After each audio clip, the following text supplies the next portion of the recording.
Hey guys, this is Mike again. I'm going to show you how to make a door in UDK using Kismet. I'm going to make this door by using a trigger volume. You could also use a regular trigger. I'm going to use a trigger for the light switch.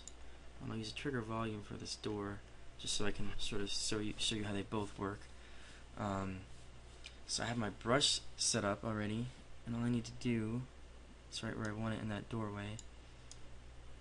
Pretty good height, it's a bit high, but I'm going to go over here to volumes and make a trigger volume. That's what we're looking for. So it makes that trigger volume.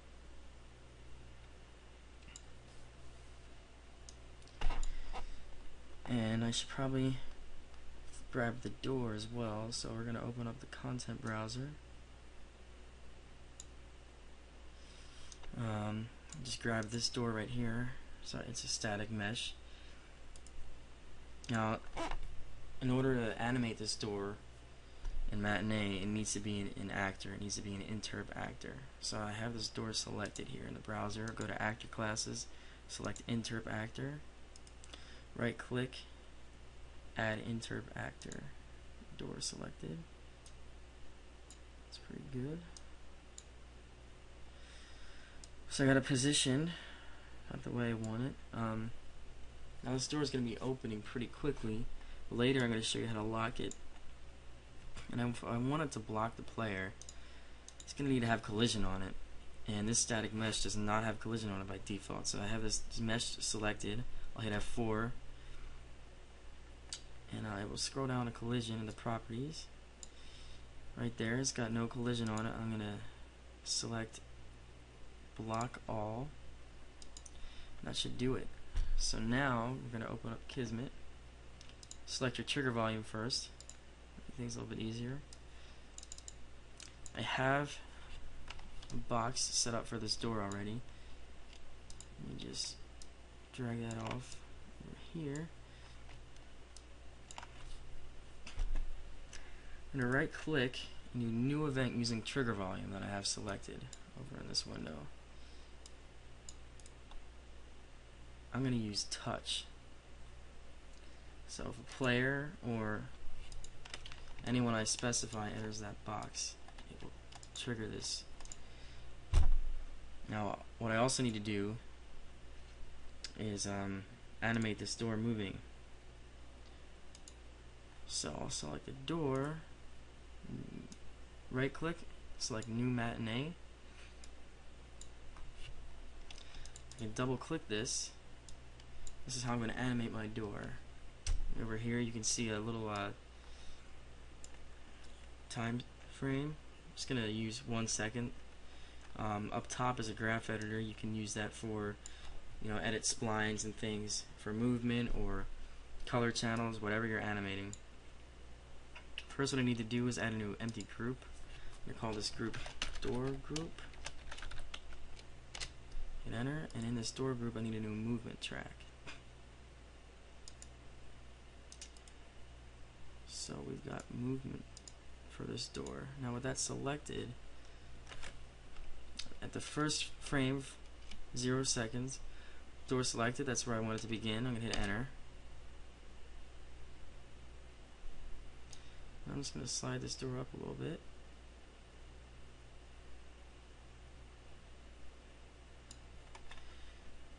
Move the slider over to, move the slider over first to 1 second. That's where we want it at the end, and hit enter.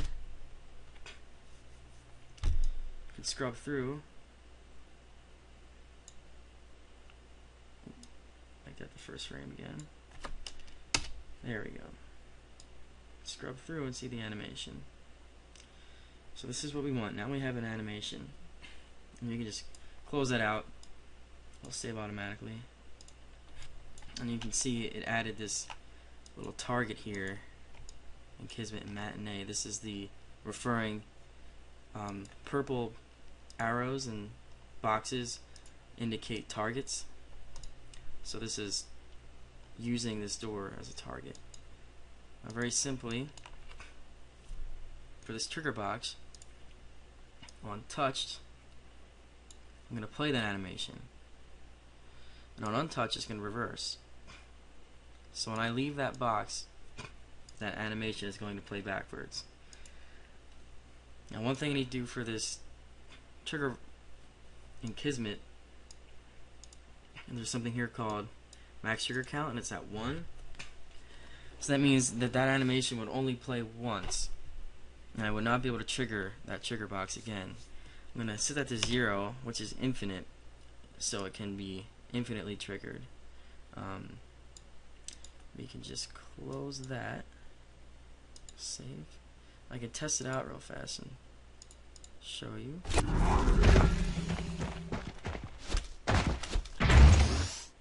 That lifts later. So here's my door. Opens up nicely, closes when I leave the box. So far it's doing what we want it to do. And next, I'm going to show you how to add some sound to that door.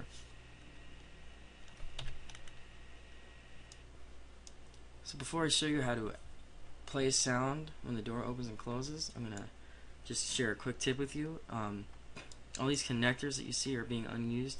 We're not going to be using them in the course of this video. So they're sort of unnecessary, confusing to look at. They just take up extra space. So I'm going to Control Alt click to drag select, and right click and select hide unused connectors. That cleans everything up a little bit. Now to get our sounds, I'm going to right click, it's an action, go to sound, play sound. Get a nice sound node here. Now I'm going to be playing 2 different sounds, so I can just highlight that and hit Control C and Control V to paste that. We're going to have a close sound, which is untouched, and whenever you leave the box and it closes, and an open sound, which is touch. We can have these things going on in tandem, or I could segment them up and delete, break this and go out, but I want them happening at the same time. So let's find our sounds. If you highlight the sound, play sound node, your first choice, your first input field in properties is the sound that you're going to play. So I need to find that in the content browser. I'm going to go over here, select sound cues. I've got all my packages down there selected so I can see most of what comes with the package. So we got open start is probably what we're looking for. We can preview it by right clicking and hitting play. Sounds pretty good. So I'm gonna hit that green button. You selected object in content browser, and then grab our close sound. I typed door in the finder here just to limit my results to sounds that have door in them. I'm going to do close start for the close sound.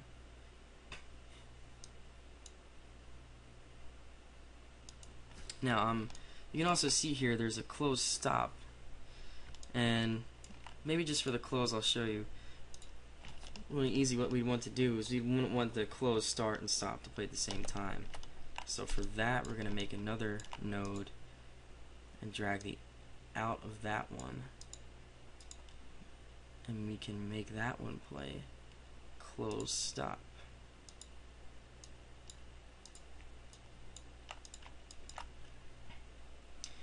Now these little purple connectors here, as I told you earlier, they're targets, obviously.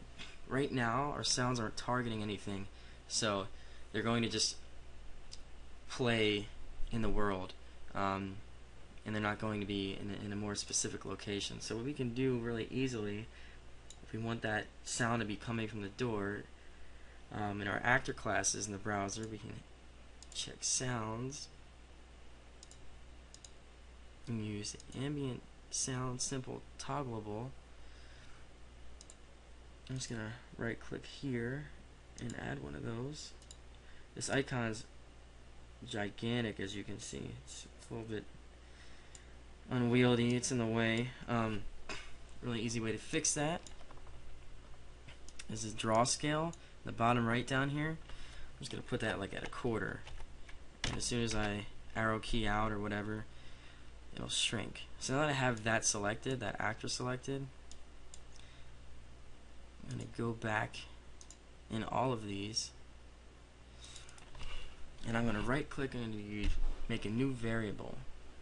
I need a variable to target. So this is the Kismet target for this actor, and I'm gonna drag all of my targets into it.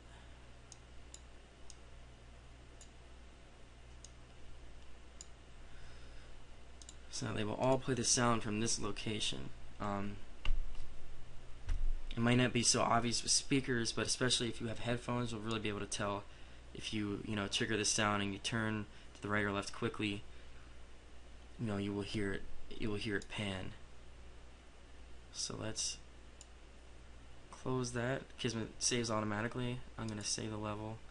I'm also just gonna rebuild everything. It's not necessary, but I have some lights to rebuild from residual. So here's where I spawn. There's our door. Now it's playing our sound. When I leave that box, the close sound plays. So oops.